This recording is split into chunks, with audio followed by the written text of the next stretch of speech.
এই তুই যে ঝাড়ু দিচ্ছিস আমার পিছন দিয়ে কেন? সাহেব এটা কি করতেছেন?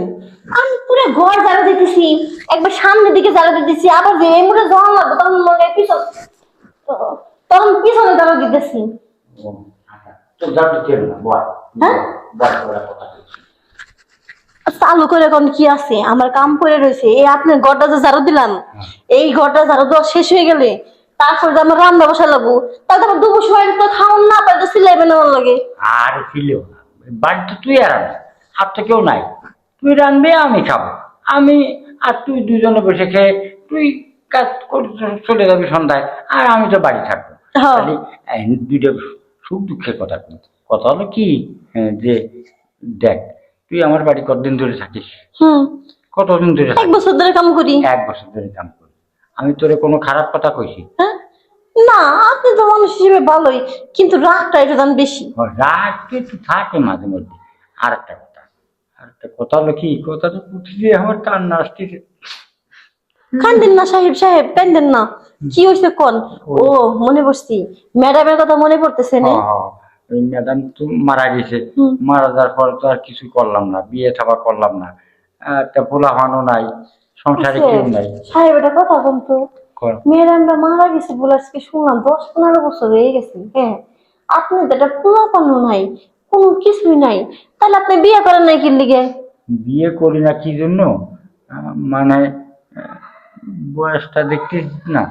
তা তো বুঝলাম, 10 বছর আগে কি আপনার বয়সটা এরকম আসলো? তা তো আসলো না। আরে এই যে বাড়ি করছেন, বিল্ডিং দিছেন, আপনি যে আজকে মরে যান, তাহলে আপনি সম্পত্তি গুলো খাইবো কিরা?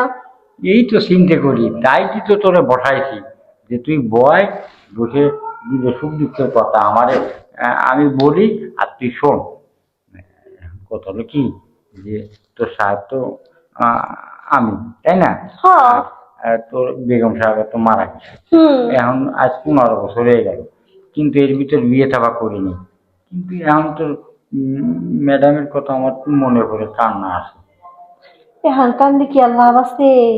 যে যাবার হয়তো চলে গেছে, যার জিনিস সে নিয়ে গেছে, ওই নিয়ে মন খারাপ করেন না। আমি যাই, আর কিছু করবেন নাকি? তাহলে আরে যাই আমি। পাগল উড়া না, বয় বয়। আর একটা কথা হলো কি, যে ওই তোর ম্যাডামের স্বপ্নে দেখি, স্বপ্নে দেখি, দেখি স্বপ্নে দেখে দেখি যে তুই, কি? স্বপ্নে দেখি তুই, ম্যাডামের স্বপ্নে দেখে তোরা জড়া ধরি। আবার ভেঙে গেলে যে কেউ না। ওই যে কথা আছে না, বুইরা রকেন নাকি ভীমরতি ধরে, আপনি এই বুইরা বয়সে ভীমরতি ধরছে, বুঝছেন কি কইছি?